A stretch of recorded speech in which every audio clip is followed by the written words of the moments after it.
Halo, selamat malam Tribuners. Jumpa lagi bersama dengan saya Fenty Novianti dalam tayangan berita terkini di Tribun Lampung. Kami akan menyajikan informasi menarik terkini seputar Lampung hanya untuk Anda. Dan inilah berita Lampung terkini selengkapnya. Istri siri pelaku curanmor di Lampung Tengah dipenjara usai ditetapkan sebagai tersangka. Sempat diprotes ratusan warga karena dibebaskan polisi. Kini wanita inisial NR 21 tahun ditetapkan sebagai tersangka. Wanita tersebut terjerat kasus pencurian sepeda motor bersama suami siri inisial YD 22 tahun di Pasar Kampung Sendang Agung, Lampung Tengah, Lampung pada Senin 4 Maret 2024. Kasat Reskrim AKP Nikolas Bagas Yudi Kurnia mengatakan NR dan YD ditetapkan tersangka setelah kasus itu ditangani Polres Lampung Tengah sejak Rabu 6 Maret 2024. Kedua pelaku adalah Pasutri Siri asal Dusun Fajar Asri RT RW 017 004 Kelurahan Fajar Asri Kecamatan Seputi Agung, Lampung Tengah. Yudi menjelaskan keduanya sengaja datang ke Pasar Sendang Agung untuk mengincar sepeda motor. Hal itu terbukti dari bekas patahan kunci T yang ditemukan di jaket tersangka YD. Mereka mengendarai sepeda motor Yamaha Jupiter MX warna hitam tanpa nomor polisi. Kemudian lanjutnya, sekira pukul 8 waktu Indonesia Barat, tersangka YD mengincar motor Honda Beat BE 2907EW milik Dewi Amanah warga setempat yang sedang belanja sayur. Kini keduanya mendekam di kantor polisi untuk mempertanggungjawabkan perbuatannya.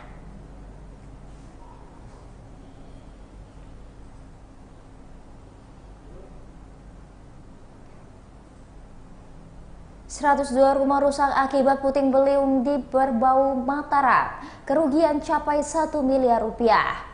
Dampak rumah rusak karena angin puting beliung di Merbau, Mataram, Lampung Selatan menjadi 102 unit. Total kerugian dampak angin puting beliung di Merbau, Mataram, Lampung Selatan mencapai 1 miliar lebih. BPBD setempat mengupdate data dampak angin puting beliung di Merbau, Mataram, Lampung Selatan. Kepala Pelaksana BPBD Lampung Selatan Aris Wandi mengatakan dampak rumah rusak karena angin puting beliung di Merbau, Mataram, Lampung Selatan menjadi 102 unit. Lebih lanjut menyebut korban luka-luka sebanyak 8 orang.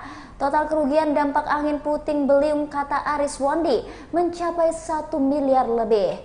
Estimasi kerusakan kerugian rusak berat 11 unit rumah dengan estimasi biaya 20 juta rupiah menjadi 220 juta rupiah. Rusak sedang 72 unit dengan estimasi biaya 10 juta rupiah menjadi 720 juta rupiah. Rusak ringan 19 unit dengan estimasi biaya 5 juta rupiah menjadi 95 juta rupiah. Total estimasi kerugian rusak berat, sedang dan ringan mencapai 1 miliar 35 juta.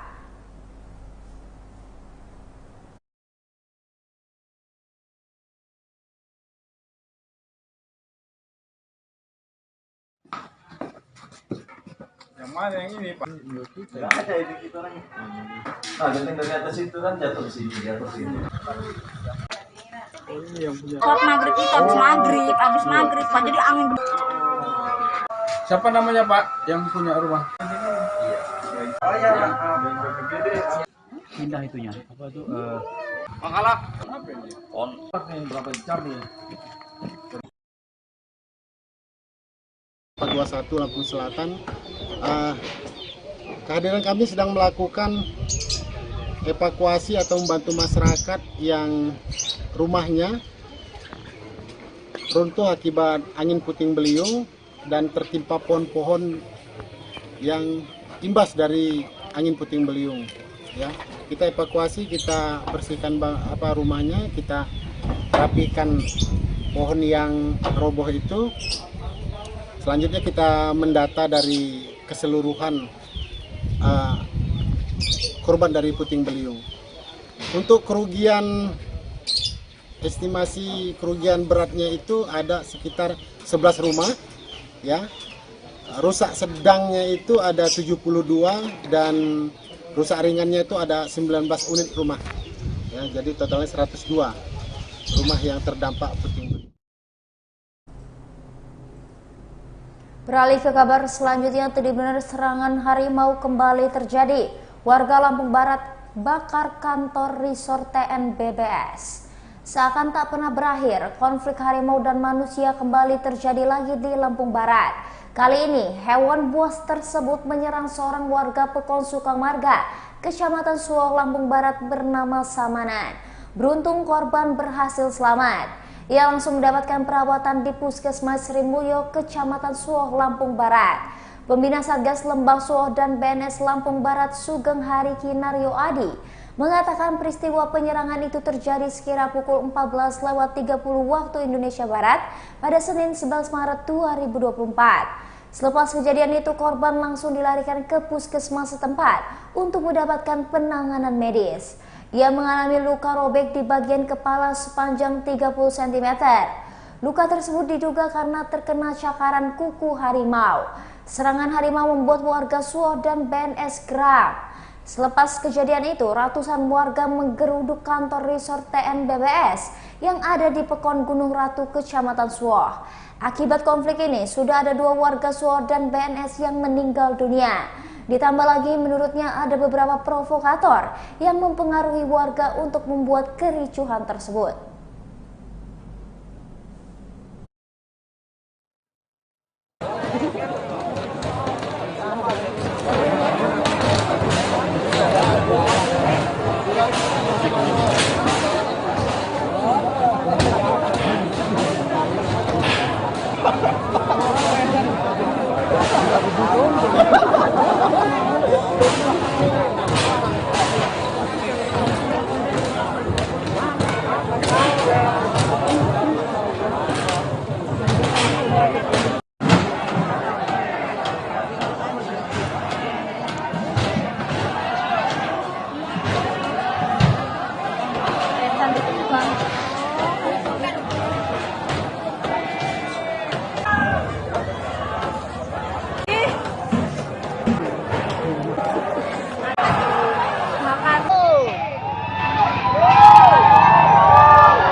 Bocah ditemukan tewas di Sungai Wainanep, Pringsewu.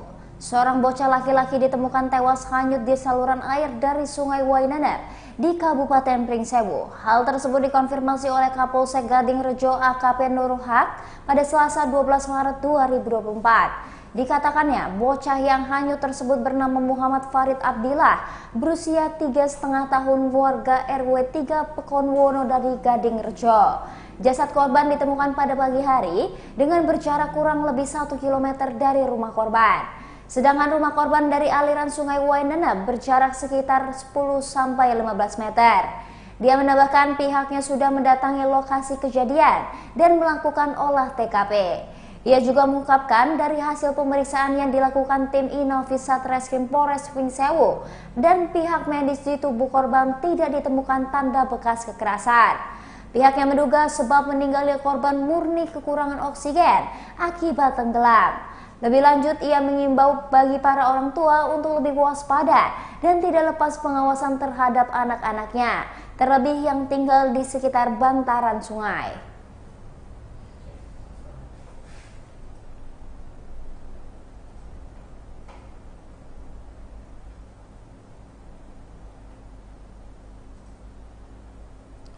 Berikut warga Sukajaya Rajapasa antusias sholat tarawih di Masjid Nurul Falah. Warga Sukajaya Kelurahan Rajapasa Jaya, Kecamatan Rajapasa, Kota Bandar Lampung antusias sholat tarawih perdana 1445 Hijriah di Masjid Nurul Falah. Imam Masjid Nurul Falah Ustadz Enjang memimpin sholat tarawih perdana Ramadan 1445 Hijriah pada Senin 11 Maret 2024 malam.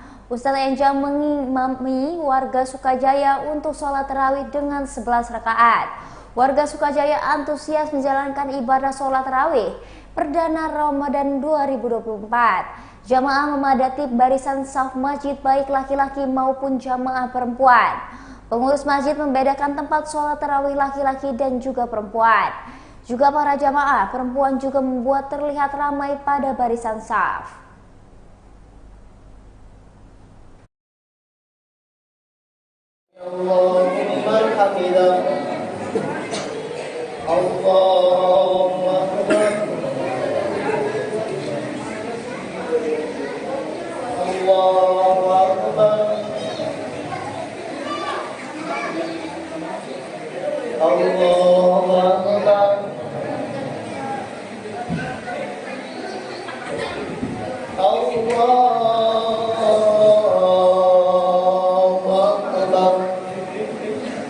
Bismillahirrahmanirrahim. Alhamdulillahi rabbil alamin arrahmanir rahim maliki yaumiddin.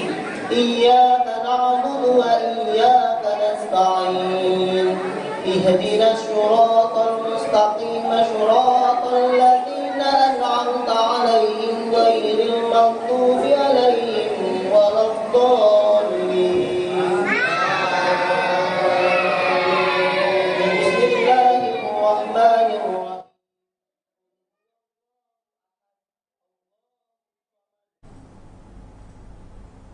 Beralih ke kabar terakhir, Tribuners pengamanan perayaan Nyepi, Kapolres Waikanan ajak masyarakat tingkatkan toleransi. Polres Waikanan melaksanakan pengamanan perayaan Nyepi Tahun Saka 1946 di Kecamatan Banjit, Kabupaten Waikanan.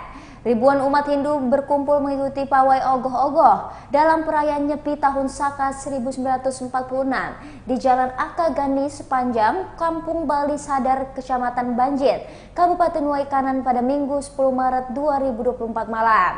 Setelah itu, Kapolres mengunjungi Balai Adat Dusun Madya Agung, Kampung Bali Sadar Utara, sekaligus menyapa seluruh umat Hindu yang hadir, dan Kapolres berdoa agar pelaksanaan rangkaian Hari Nyepi Tahun Saka berjalan aman dan juga lancar.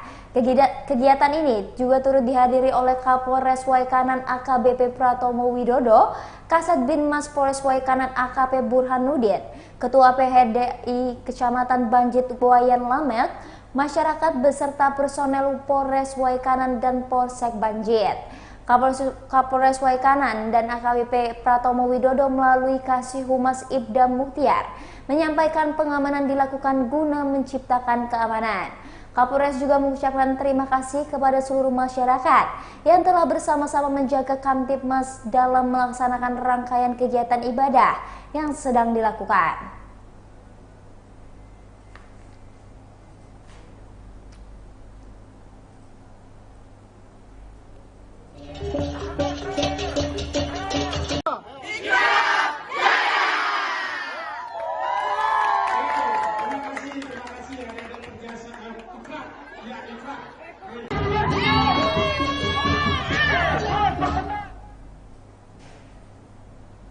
Baiklah Tribuners, itulah berita Lampung terkini bersama dengan saya Fenty Novianti. Jangan lupa untuk ikuti terus YouTube Tribun Lampung News Video dan YouTube Tribun Lampung Official. Selamat malam dan sampai jumpa.